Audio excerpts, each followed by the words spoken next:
March 16, 1521, the day Portuguese explorer Ferdinand Magellan and his crew with 3 remaining ships landed on the island of Pumonhon in Samar in search of the Spice Islands. But what if Magellan's fleet didn't pass those shores?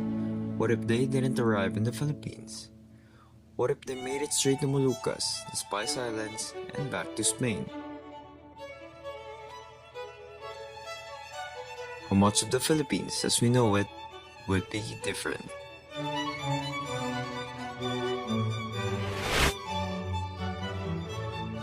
Before we proceed in theorizing what could have been, let's lay down the history that we know. 1494, Pope Alexander VI, or if he played Assassin's Creed, Rodrigo Borgia. Yep, that guy. Divided the world into 2 parts, known as the Treaty of Tordesillas, putting a demarcation line 320 miles west of the Cape Verde Island. Because of this, Spain had to find a new route to reach the Spice Islands. That's where Ferdinand Magellan comes in.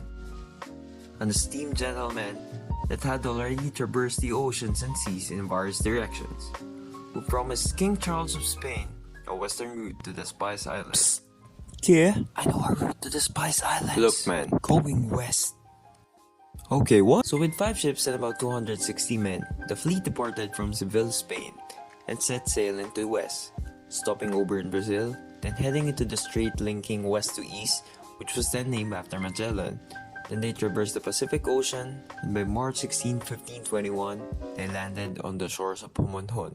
They first called the islands they saw the archipelago of San Lazaro. They went to Masawa, where the first Catholic Mass in the Philippines was held, and on April 7, they entered the port of Cebu, which was the largest one and the one with most trade. A chief from nearby city Mactan asked Magellan for help in defeating his another chief, Lapu-lapu, which resulted in the Battle of Mactan on April 27, killing Magellan. Immediately, they rushed upon him with the iron and bamboo spears and with their cutlasses, until they killed their mirror, our light, our comfort, and our true guide. That didn't end the expedition though. It pushed through and sailed further south, and on November 8, 1521, reached the Moluccas, where they loaded up on cloves, cinnamon, and other spices. And after that, with 1 ship left, led by Juan Sebastian Elcano, they continue and return to Spain, making him, and not Magellan, the first to actually circumnavigate the world. After Magellan, there have been many who tried to follow his footsteps, but only the last 2 were successful. If Magellan didn't reach the Philippines, King Charles of Spain wouldn't know its existence and wouldn't send subsequent expeditions. But the Lagos expedition wouldn't happen, and the country wouldn't be called Philippines, since he wouldn't be around to name it. Legazpi's expedition also would not take place. The peace treaty of Cebu between Raja Tupas and Legazpi will be non-existent. The writings of Pigafetta are one of our sources of the depiction of the pre-colonial civilizations in Cebu. We learn that Cebu is already a center of trade. According to him, those people live in accordance with justice and have weights and measures. They love peace, ease, and quiet. If Magellan didn't reach the Philippines, the Rajanate of Cebu might have continued to flourish. This is under the assumption that the Moors from Mindanao and parts of Indonesia wouldn't conquer Cebu. The history of Manila will also be different. Martin de Goiti wouldn't be around to conquer Manila. That means that the walled city of Intramuros, the proclaimed seat of the government back then, wouldn't be built. And the old churches we see today will be non-existent, including the San Agustin Church, where Legazpi was buried. The architecture and landscapes would be different. No Catholic church, but ancient pagan shrines. Our names would be different. There wouldn't be any Bautista, Del Rosario, and Soberan. Can we stay here for a bit? Okay. And we wouldn't be called Juan de la Cruz. And our cuisine would change too. We wouldn't have adobo, caldereta, empanadas, and lechon. Assuming Spain never set foot in these islands, the first European to have done so would be Drake. Not that Drake. Yeah, that Drake. Sir Francis Drake of England. The person who completed the second circumnavigation of the world. And instead of just stopping by in Mindanao in 1579, setting foot in an unconquered land would have opened up different possibilities for him. In 1588, another English explorer by the name of Thomas Cavendish arrived at the Philippines, supposedly attacking the Spanish settlement in Iloilo. The islands could have been a British colony, which actually did happen for a brief period in time. But that's another story for another time. If the Philippines had been under British rule, not to mention the harsh living conditions that every colonized nation experienced, there could be a couple of changes with our culture today. Instead of basketball, we'll be playing more football and be introduced to cricket, just like how the Indians were. And we'll be craving for some fish and chips rather than burger and fries.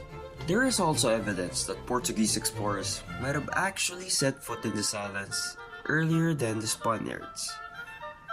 The oldest documented Marian image in the Philippines, the Nuestra Señora de Guia, found in Ermita Church, is said to predate the arrival of Miguel Lopez de Legazpi in 1571.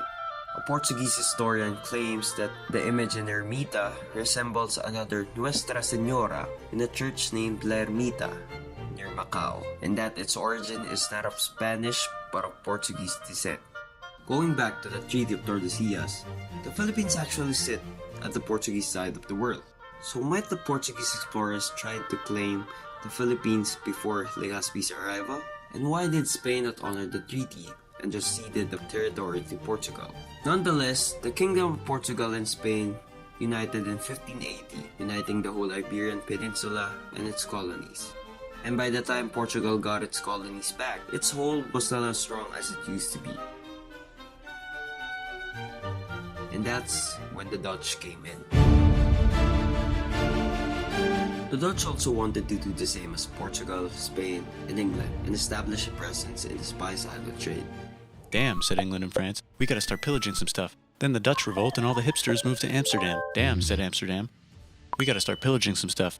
Olivier van Noort led an expedition which reached the Bay of Albay on October 16, 1600. If no other European superpowers back then held the Philippines, it's very likely that the Dutch would have colonized the country too, and maybe made it a part of the Dutch East India Company. The first Dutch trading post was established in Banten, West Java in 1603, and another in Jayakarta in 1611, but soon it captured Malacca, Malaysia, when the Portuguese eventually emerged as the main political entity in the archipelago. Also known as VOC, they eventually created the first world stock market by allowing it to be a publicly traded company. However, in 1795, the French would invade the Dutch, which eventually caused the VOC to went into bankruptcy in 1799. Now about America. Had the Philippines not been a colony of Spain, would the US colonize the Philippines? Think about it. The United States was at war with Spain. That was triggered when the American warship Maine was blown in a harbor in Havana, which was under Spanish control. They declared war against each other. But eventually, on May 1, 1898, the US Navy, led by Commodore George Dewey, crumbled the Spanish troops in Manila. The Spanish-American War ended with the Spanish colonies Guam, Puerto Rico, and the Philippines being turned over to the US, and the US paying Spain $20 million in what is known as the Treaty of Paris. If the Philippines had not been a Spanish colony, I think there's still a possibility that the US would annex us, since the US is an emerging superpower, and having the Philippines would be a strategic post in Asia and the Pacific. We could go on and on about the limitless possibilities if Magellan didn't set foot in the Philippines. The different kingdoms united to fight a foreign invasion, and the country remained untouched by colonial imperialism. In that universe, the country flourished, developed their own language and writing. Science and technology advanced further together with art and religion. The lack of extractive institutions and the presence of inclusive economic policies paved the way for a golden era in the Southeast Asian powerhouse. But not here.